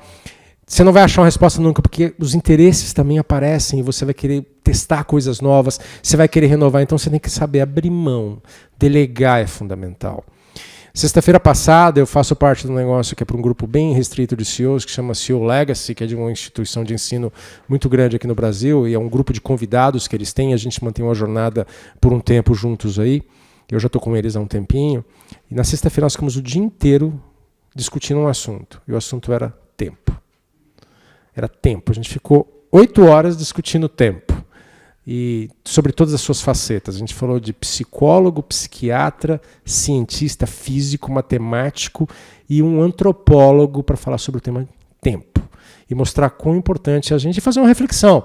E é um grupo de CEOs que tem os 2 mais experientes, um tem 71 anos de idade e aí tem outro que está na faixa dos 45. Então é uma troca de experiência fundamental. Mas fica evidente que isso é um mistério que todos precisam achar o seu jeito de desvendar. Mas eu acho que esses principais limites, assim, disciplina, limite, saber priorizar as coisas, você não vai conseguir falar sim para tudo, tem que aprender a falar não logo para isso. É mais fácil falar sim, por incrível que pareça. A gente fala muito também de trazer para vocês a coragem, mas é mais fácil falar sim. Eu vejo muito isso acontecer na minha vida profissional também, porque talvez um pouco diferente, né, do repertório do Marco, mas a marca Copenhagen é sexy, né, pessoal? Vocês imaginam quantas propostas eu recebo por dia, assim, de água a linha erótica, tipo, ou seja, todo mundo quer fazer alguma coisa com Copenhague. Isso se aplica muito, né, aos nãos que eu falo para minha vida. Eu também tenho que aprender a falar não para não desviar a estratégia da minha marca. Talvez, de novo, né, você está começando, mas será que é 80 clientes ou 5 ótimos clientes, né? Será que vale a pena, né, deixar de estar bem? E tem um paralelo que é muito simples, mas que me ajuda muito porque ele é figurativo, né, que é o tal do porquê que a gente coloca a agenda de autocuidado, seja treino, alimentação, sono, qualquer que seja, em primeiro lugar. Porque quando a gente está, por exemplo, né, num voo, a primeira orientação que a gente recebe é coloque a máscara em você para depois auxiliar, mesmo que seja o seu filho. Então, assim, não tem como você ser um bom namorado, um bom filho, um bom gestor, um bom líder, se você não priorizar. E é a única atividade que você não pode delegar. Como é que eu vou delegar, né, que a pessoa acorde e faça o treino por mim? Ninguém vai fazer isso, né? Que escolha o que eu vou me alimentar. Então, faz esse exercício simples, parece complexo, mas eu gosto de coisas simples. 5 não, se você tivesse que hoje, né, aqui fechar, colocar, abrir, não digital, pranchetinha mesmo. 5 coisas que eu vou deixar de fazer. Você vai ver a dificuldade que é, num primeiro momento, você, né, ter o discernimento de olhar e dizer, isso não é importante, portanto, eu não vou fazer. Né? Mas faz diferença. E quanto mais cedo melhor. Você aprender a falar não, melhor. Então, faça esse exercício logo. A Renata comentou do filho dela aqui. Eu tenho um filho que também faz pole e que está no 3º ano e que tem assumido desafios o tempo todo. E a gente conversa muito sobre isso, porque tem limites. E, de fato, as experiências são importantes. Então, tem que saber os limites e tem que treinar isso o tempo todo. Então, é algo que você tem que exercitar, tem que refletir e toma a decisão consciente. Eu acho que isso é fundamental. Eu queria dividir com vocês aqui um conceito que eu escutei outro dia que é muito interessante. Eu conversava com o CEO de uma empresa e ele tinha que promover um diretor comercial dos 3 que ele tinha. E daí eu perguntei, mas quem você promoveu? Eu falei, sim, eu promovi aquele que tinha a menor produtividade. Aí eu perguntei, mas por quê? Ele falou, não, porque ele era o melhor em produtividade líquida. Eu falei, o que é produtividade líquida? Aí ele disse, eu tinha um que era o mais produtivo de todos, só que ele esgarçava a relação com os clientes. Eu tinha o segundo, que também era muito alto, só que ele acabava com a equipe. Esse terceiro, ele era menor do que os outros, só que ele mantinha a equipe dele motivada e os clientes estavam sempre satisfeitos. Então, muitas vezes tem a ver com a questão da agenda, porque você pode ter, às vezes, 80 clientes, mas você só poderia ter 40 ou 50. Ou você poderia ter 100. A questão é como você pilota não somente a tua agenda, mas a tua relação do teu ponto para baixo e do teu ponto para o lado. Tá? Pegando aqui um pouquinho o gancho do Aloysio, porque o teu cliente, aquilo que ele te contratou, ele espera 100% de você. 100% é a sua obrigação. Você está entregando aquilo que ele te pagou. Então, começa a ter valor a partir de 110. Você vai ter um diferencial para ele e você vai fidelizar a partir do momento que você entregar superior a 100%. Então, às vezes, é o que a gente falou aqui. Você talvez cresceu um pouquinho mais devagar, você vai fidelizar e esses seus clientes vão ser tão satisfeitos que aos poucos eles vão te indicando outras pessoas e você vai modulando a sua empresa para que ela tenha capacidade de entrega sem sacrificar, sem perder a qualidade. Que às vezes nesse salto, isso acontece desde um negócio pequenininho e até um negócio do tamanho do grupo CRM, se você não tiver estruturado para entregar de acordo com essa velocidade do teu crescimento, você vai se perder e pode voltar algumas casas para trás. E a disciplina foi algo que foi muito citado aqui. De fato, eu falo muito isso, que sem disciplina você pode ser tecnicamente o melhor, mas se você for uma pessoa desorganizada, sem rotina, sem disciplina, isso vai jogar muito contra você e pode prejudicar demais, mesmo você sendo tecnicamente muito bom. Agora, acho que um ponto que as pessoas que vocês forem conhecendo, que vocês veem que tem sucesso, elas têm uma coisa em comum, que é esse brilho nos olhos, e são as pessoas que fazem aquilo que elas de fato têm uma vocação profunda e amam o que fazem. Então, quem ama o que faz, você tem até que se policiar, porque quando você vê, você não olha o horário. Você está tão assim, entusiasmado com o que você está fazendo que você se cansa menos, é prazeroso você falar do seu negócio. Nós, por exemplo, trabalhamos juntos, somos casados e muitas vezes a gente está em casa e surge algum assunto do nosso negócio. E para nós não é uma coisa desagradável, não compromete a nossa relação pessoal, nem em casa com a Malu. A gente tem, obviamente, o nosso lazer, só que encaixar algum tema do nosso negócio é entusiasmante, às vezes surge num momento de lazer. Então, uma dica aqui, escolham bem o que vocês querem fazer e escolham aquilo que de fato dá prazer. Escolham um trabalho que traga satisfação, porque aí o dinheiro, o sucesso vai ser uma consequência. Ele vai surgir de uma forma muito natural, porque você está, de fato, feliz entregando algo que é a tua cara, aquilo que você tem prazer de fazer. Temos outra pergunta ali, mas deixa eu só fazer o contraponto aí. Que uma vez eu estava falando com o Marco Stefanini, e o Marco Stefanini tem uma das maiores empresas de TI do mundo, né? Não é nem só do Brasil. E aí eu perguntei, Marco, você fez o quê? Engenharia, matemática? Aí ele olha para mim e diz, eu fiz geologia. Eu falei, geologia? Mas o que isso tem a ver com TI? E ele falou, olha, eu aprendi com o tempo a gostar do que eu faço do que a fazer o que eu gosto. Então, isso também é importante, porque quando você é empreendedor, você faz um monte de coisa que você não gosta. Um monte. Então, você tem que aprender, se não a gostar, pelo menos a tolerar e saber fazer bem.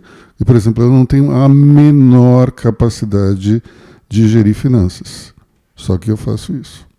Então, a gente tem que entender também que nem tudo, como a Cris falou, você só pode fazer o que você gosta. Não é bem assim.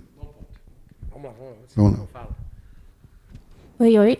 Meu nome é Roberta Atena. Eu estou na Agência de São Paulo Desenvolvimento, é uma empresa da prefeitura.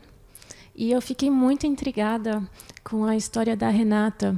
Quando você falou, eu assumi em 2020, logo veio a pandemia e eu estava de frente para a Páscoa. E tinha que tomar uma decisão super estratégica, porque senão poderia acarretar o futuro da empresa que foi construída pelo meu pai. Eu fiquei pensando nesse momento, eu falei, que momento delicado, ao mesmo tempo do pai estar lá e falar, será que eu entro nessa estratégia ou deixo ela se virar? Eu queria entender um pouquinho mais como foi esse momento e hoje, você olhando para trás, se você faria alguma coisa diferente. Muito legal, até por esse viés, né, de como, talvez o antecessor, né, que limite, né? O Rafa trouxe um pouco disso, né? Pai, eu quero isso, e aí as oportunidades vão aparecendo, né? Meu pai já estava mais afastado do business, né? Então, eu já tocava a companhia, não como CEO, mas como vice-presidente há mais de 10 anos, né? Então, ele tinha uma confiança muito plena, né, sob a minha liderança. E nesse momento foi um momento que é normal, né, que dê aquela vontade, até a gente acha que é para ajudar, né, de a experiência, eu posso entrar, etc. Para você ter uma ideia, né, meu pai é diabético, ele ficou muito assustado com a pandemia, né, ele era grupo de risco, ele foi com uma malinha de um final de semana. 2 vezes, né, pela idade e pela idade e pelo fato de ser grupo de risco, né, diabético, e ele foi com uma mala de final de semana para Campos, que ele tem casa em Campos, para falar, bom, não sei, ninguém sabia, né, também se a pandemia ia ser 1 mês, 2 meses, 5 meses, o que ia acontecer. E ele pegou a malinha dele de final de semana e falou, bom, então até a gente receber notícias naquele momento ele ainda usava menos a internet e assistia Jornal Nacional, né, e falava assim, bom, até a gente entender o que vai acontecer, eu tô em Campos, tá, qualquer coisa você me liga, né, e eu vou para lá, tudo bem.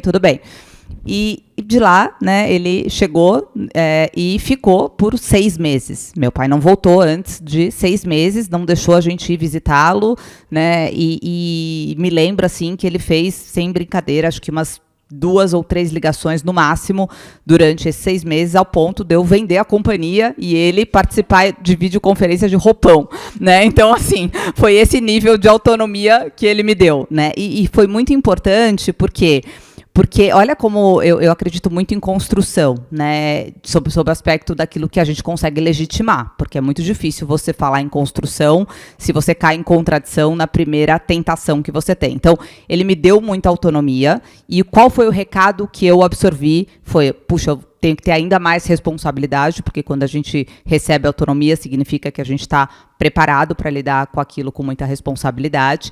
E tive uma conversa muito corajosa naquele momento, né, que foi o disparo, talvez, ali do gatilho, de dizer para ele, pai, você já está há mais de 10, 15 anos, né, longe da operação, você me ensinou como empreendedor, muitos pais de vocês devem ter ensinado isso para vocês, que o empreendedor só ganha dinheiro no evento de liquidez.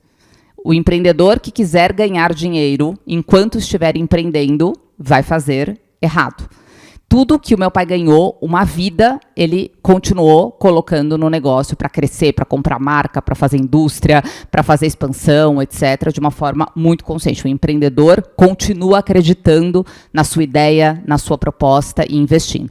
E naquele momento, a minha leitura, de uma forma muito justa, né, pela trajetória dele, foi, pai, se você ficou no momento mais difícil, né, que seria aquela tentação de voltar a colocar a mão na massa, né, com a tranquilidade, né, de que eu estou extremamente preparada para lidar com isso, será que não é o momento do teu evento de liquidez? E aí, nesse momento, a questão geracional faz toda a diferença. Eu estava com muita gasolina, né, para continuar, e ele, naturalmente, de uma forma muito justa, teria que, né, desinvestir. E aí a gente chegou à conclusão, né, de que seria melhor ele, né, fazer um movimento diferente do meu. Ou seja, eu compraria participação e ele venderia participação e sairia por completo do business. Temos mais tempo aí? Tem mais uma pergunta ali, ó. Acho que dá para mais uma. Acho que dá tempo só dessa, né? Olá, gente. Eu sou o André Barsi. Eu trabalho na empresa do meu pai, que é a Verity, que é uma consultoria de tecnologia.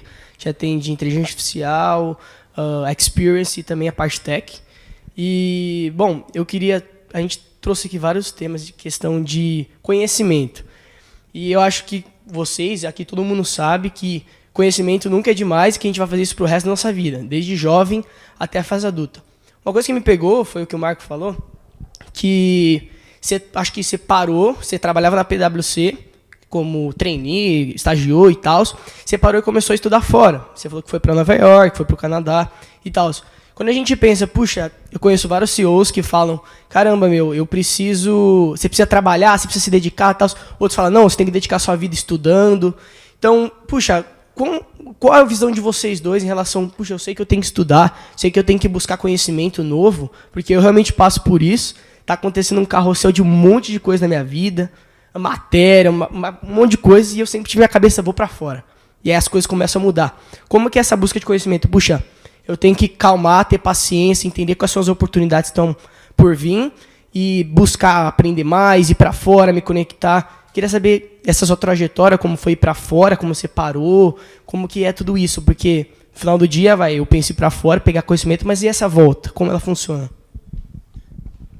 Bom, deixa eu tentar ser bem objetivo aqui, até para não cansar vocês aqui, mas eu sempre gostei muito de estudar. Eu leio muito até hoje, eu estudo até hoje. Isso para mim provavelmente o maior prazer que eu tenho na minha vida é estudar. Eu gosto muito disso.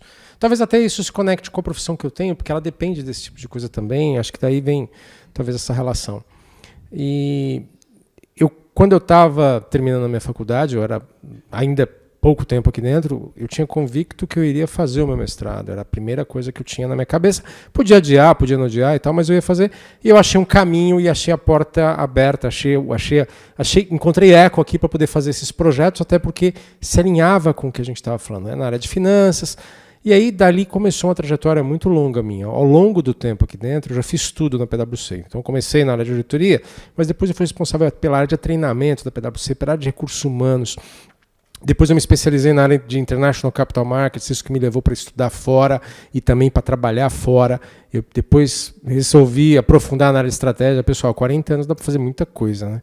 E aí eu comecei a me aprofundar em estratégia, fui para o Canadá, fiquei lá imerso numa universidade em Western Ontario, estudando estratégia com profundidade, com o pessoal de Wharton também. Então foi esse tipo de coisa que eu fui aprofundando e crescendo ao longo do tempo. Dentro de uma empresa como a PwC, a gente valoriza muito esse aprendizado. A gente tem programas de sabático para as nossas pessoas, e em especial para os sócios, que é exatamente voltado para isso, né? Claro que o cara não pode simplesmente sair daqui e nada contra surf, mas não pode, vou surfar 3 meses e volto. Não, não é assim que funciona. Tem que ter algum nexo para o negócio, e a gente usa muito isso. A gente desenvolve negócios novos, então a gente precisa fazer isso. A gente acabou de trazer uma pessoa de fora que fez um tour pelo mundo se especializando no agronegócio. Tudo dentro do nosso processo, e foi 10 meses. Foram 10 meses que o cara ficou ali se especializando e voltou, e agora ele nunca se desvinculou da firma e voltou com isso. Então a gente estimula isso. Eu acho que hoje em dia é muito mais fácil você encontrar no mercado de trabalho empresas abertas a essas flexibilizações e oportunidades. É muito mais fácil você encontrar cases de empresas brasileiras que querem mandar os jovens lá para fora, ou nas filiais, ou nos branches, ou nas operações que eles têm para voltar para cá depois. Então isso é muito comum. A gente hoje tem um monte de gente que está trabalhando lá fora, a gente está recebendo um monte de gente. A gente está começando um programa internacional de educação executiva, de especialização no agro. Então a gente está trazendo 18 executivos internacionais para passar uma semana aqui no Brasil. Vão chegar em Ribeirão Preto, vão para Piracicaba, vão ver fazenda, vão ver gado, É um processo muito legal que a gente fez junto com a Dom Cabral, com a Exalc e com o PSEG, justamente nesse segmento. Então, a área de educação tem crescido muito, e as pessoas sabem, as empresas hoje sabem, você precisa reciclar o conhecimento. É vital que isso aconteça. Investir nas lideranças fazendo isso é fundamental. Investir isso nas carreiras ao longo das pessoas é fundamental. Buscar paralelos fora do país é importante demais. Então, acho que tem uma oportunidade gigantesca para isso. A dúvida é o que você falou, tem que priorizar e fazer escolhas. Esse monte de coisa acontecendo, você tem que refletir qual o caminho que você vai seguir. Não dá para pegar todos não, pessoal. Daí a história de limite, falar não, disciplina. Não vou também me exceder aqui para a gente ser sharp no tempo. Mas eu acho que, só para sentir um pouco do termômetro, quantos empreendedores aqui, quem quer seguir uma carreira mais empreendedora, meio a meio, né? E alguns com carreira mais executiva. Quem já está empreendendo? Quem já está empreendendo. Tá. Porque eu acho que essa pergunta, ela também é bastante relativa, né? Eu acho que o empreendedor, ele tem um viés também, né, importante de começar cedo, pôr a mão na massa, e eu acho que isso tudo muda muito também, né, que a gente estava falando sobre até AI. Eu questionei, por exemplo, o Piero esse final de semana, falei assim, mas, gente, será que realmente as faculdades, né, que vão formar os nossos novos profissionais precisam durar 5 anos? Tipo, cara, a gente ele estava falando, porque ele começou dizendo assim, ó, quem viver mais 5 anos chega aos 100. Tamanha velocidade que a medicina vai. Peraí, né? Então a pessoa começar a fazer faculdade, será que é isso, né? Será que ainda eu vejo lá o Bruno, putz, melhor faculdade. Tá bom, o cara, ao mesmo tempo que a gente tá falando de AI, tá usando folha de almaço, porque a fórmula química da engenharia XPTO cabe em 3 páginas. Eu falo, gente, peraí, né? O quanto que também, né, de novo, não estar inserido no corre do dia, né? Que é isso que o Rafa tá falando, de, cara, eu tenho que ir, tem que fazer, tem que acontecer, tem o cliente. É muito importante, né? Hoje as faculdades, né, muitas delas, só pela carga horária que elas têm, só vai deixar o profissional começar a estagiar no 3º ano.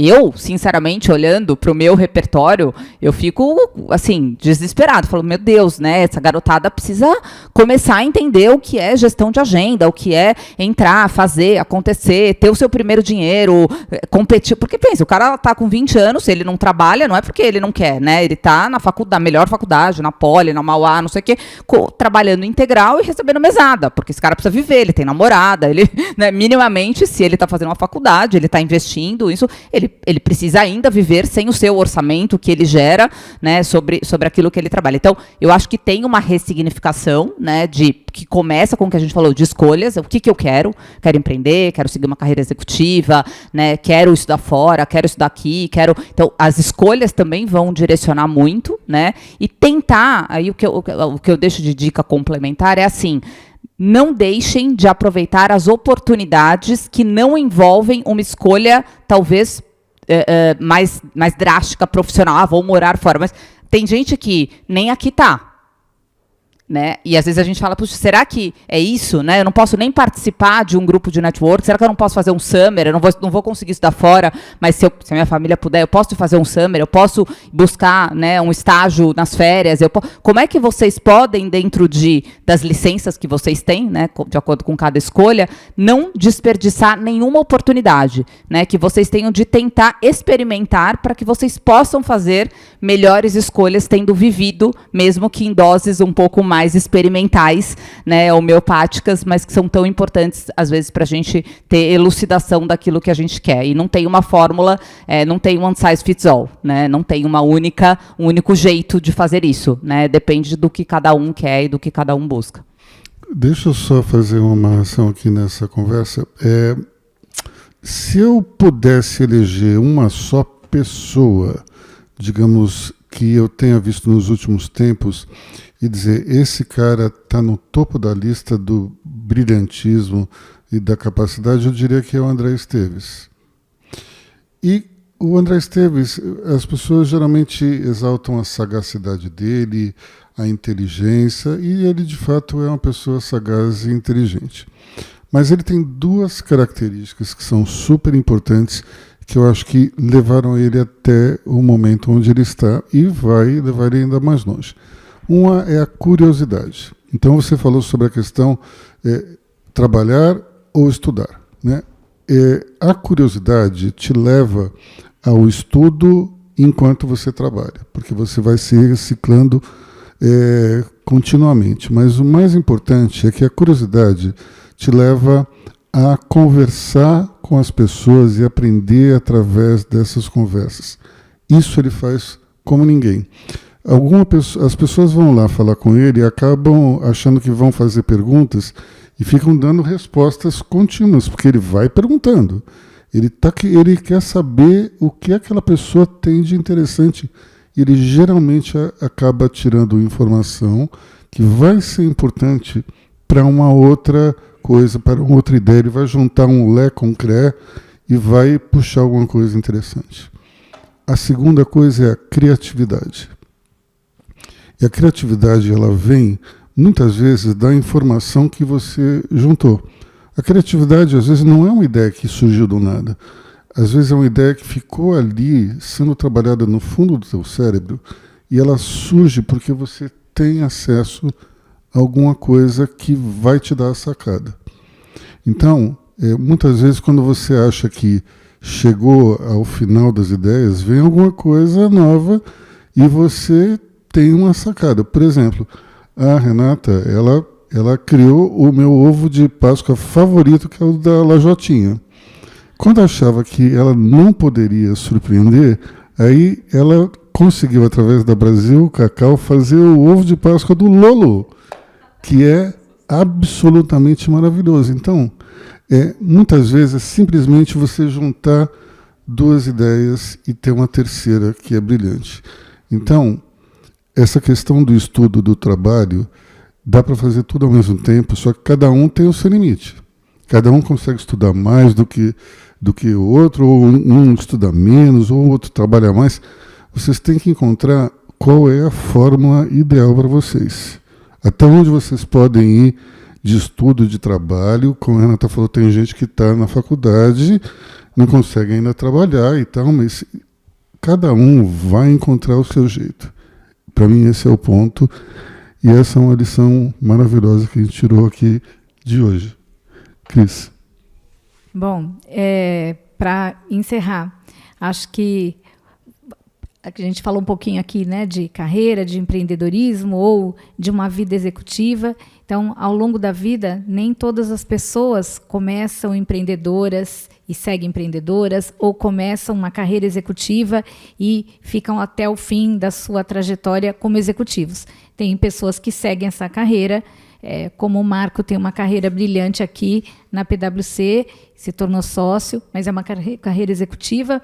A Renata se tornou Ela se tornou... Tem o intraempreendedor também, pessoal. Intrapreneur. É super legal. Assim, putz, eu sigo dentro de uma carreira executiva, mas eu intraempreendo dentro de empresas. E isso é um perfil cada vez mais solicitado, né? A gente fala da competência do ownership, nada mais é do que também, né, o intraempreendedor. Cada vez mais as empresas têm valorizado isso. Aquelas pessoas que têm um olhar, elas não estão ali só executando uma função, né, e para executar a função e receber um salário. Elas têm um comportamento de um empreendedor. Essas pessoas têm uma tendência a ter mais sucesso, a crescer mais rapidamente na carreira, e você pode fazer mudanças. Eu comecei a minha vida profissional como executiva e depois, num dado momento, eu decidi que eu queria empreender. Vocês têm alguma ideia no que ela é formada? Não. Alguém quer arriscar outra coisa? Não. Olha só, aqui no Brasil, a gente tem que escolher muito cedo o que a gente vai fazer. E acho que no momento onde também você é muito jovem e tem um turbilhão de emoções e nem sempre tudo está muito claro para você. Quando eu fiz a minha escolha, eu decidi que eu gostava do ambiente, gostava de educação, e eu resolvi estudar pedagogia. E aí, quando eu me formei, eu comecei a trabalhar já durante o meu tempo de faculdade, eu já trabalhava, cheguei a lecionar, me formei em pedagogia, e aí eu vi que aquilo não tinha absolutamente nada a ver comigo, que eu falei, meu Deus, como eu fiz essa escolha e como que eu vou sair daqui agora, né? Porque você pensa, vou ter que começar tudo de novo, estudar, o que eu vou fazer, e fazer uma rápida escolha de encontrar algo que de fato me desse prazer. E eu encontrei, se eu tivesse que 10 vezes escolher o que eu iria fazer, eu escolheria de novo o que eu faço hoje, e escolhi empreender no momento certo. Eu tinha amadurecido o suficiente durante a minha trajetória como executiva, e quando eu fui para a minha vida empreendedora, eu estava apta e pronta, como disse o Aloysio e a Renata falou também. Empreendedor, quando você abre a sua empresa, você faz tudo. Se bobear, você vai tirar o lixo até. Você tem que saber um pouco de tudo. Porque se você não souber, como você vai ensinar as pessoas e estimulá-las se você não sabe? Não sabe nem avaliar se o que ela está fazendo está correto ou não. Então, acho que a gente também tem que pensar isso, que a vida é uma evolução, nunca é tarde para você fazer uma mudança, um movimento, mudar de rota, e o importante é que... Eu descobri pontos em comum com o Marco, mas acabei de descobrir um ponto em comum com você. Eu também fui professora. Olha aí. Dei aula até a 4ª série, para crianças de alta vulnerabilidade. Foi uma escola para mim, né? E eu lembro a tal do brilho nos olhos, né? Que eu chegava exausta, porque assim consome, né, muita energia, porque é uma doação, principalmente até a 4ª série, no meu caso, para crianças com altíssima vulnerabilidade que chegavam sem serem alimentadas por 3, 4 dias. Enfim, uma realidade muito diferente do que muitos, né, de vocês vivem aqui. E eu queria ser psicóloga, né? Eu fiz administração e publicidade, 2 faculdades, Rafael, 2 faculdades ao mesmo tempo, marmitinha no carro, trabalhava e fazia 2 faculdades. Então, vocês imaginam a loucura, né, que foi. Depois, fiz uma especialização com PhD da GV, incrível, que foi uma forma, olha como tem o lado criativo, né? Então, eu queria fazer um MBA, e eu falei, puxa, mas eu já estava muito dentro do negócio, né, numa agenda de possivelmente uma sucessão familiar. Então, nós convidamos o William Age, que é um PhD da GV incrível, super recomendo, inclusive os livros dele são maravilhosos. Trabalha com vocês? Então, o William foi um cara incrível, e a gente fez um MBA rodando as áreas da companhia. Foi muito legal. Foram 2 anos de trabalho com o William para fazer essa especialização. Foi incrível. Então, é isso. Eu comecei como professora, fazendo magistério, dando aula, né? Queria fazer psicologia, acabei indo para administração, né? Sempre fui uma pessoa muito mais de marca, produto, canal, então achei importante fazer publicidade, né? E, enfim, também as coisas foram, né? Comecei como empreendedora e hoje tive a experiência de ser executiva de fundo, executiva de multinacional, então as coisas vão mudando e a gente tem que saber fazer a leitura, né, das oportunidades. É isso aí, então, né? Ficamos por aqui? Marco, você teve alguma outra atividade antes de ser da alguma coisa PwC? escondida aí para... Eu trabalhava como auxiliar contábil, eu comecei muito cedo no escritório de contabilidade, então dei aula uma parte da vida para completar a renda, inclusive. Quando eu estava na PwC aqui, eu dava aula na Getúlio Vargas. Dei aula por muito tempo na Getúlio Vargas. Bom, então dei aula também na FAAP, dei aula de auditoria na FAAP. Olha só que coisa, eu não me lembrava disso. Para finalizar, então, eu vou contar para vocês o meu primeiro emprego, que foi de DJ. Já vi ele tocando. Toca bem, viu? Tá vendo só? Então é isso aí, ficamos por aqui. Vamos lá. Bom, eu estou sentindo um cheirinho gostoso, então todo mundo quando chegou, passou por lá, tomou uma água, então agora acho que a gente tem umas coisinhas gostosas pelo cheirinho que está aqui, Vamos né, lá, Marco? pessoal, vamos curtir ali um Então, pouco, bater todos papo. convidados Obrigado aqui aí de novo pela presença de todo mundo.